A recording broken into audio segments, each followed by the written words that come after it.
In this video, I'll be showing you how you can insert a pie chart in Excel. So you want to highlight all the data that you want in your pie chart. Then from the Home tab, you're going to select Insert. Then here you'll see a list of charts. Now hover over the pie chart icon and click the little drop down. You have to be careful there. And then select the type of pie chart that you need. So you have the 3D, you have the donut, and then you have the regular pie chart. So select the chart that you need and it will insert it automatically. To change the title, double click on the header and then you just type the subject that you want there. If you want to add the values on the pie chart, right click the pie chart.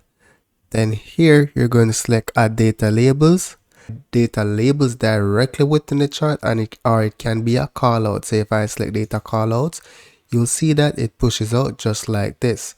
So let me maximize this chart. And that's basically it. Don't forget to leave a like or comment on this video.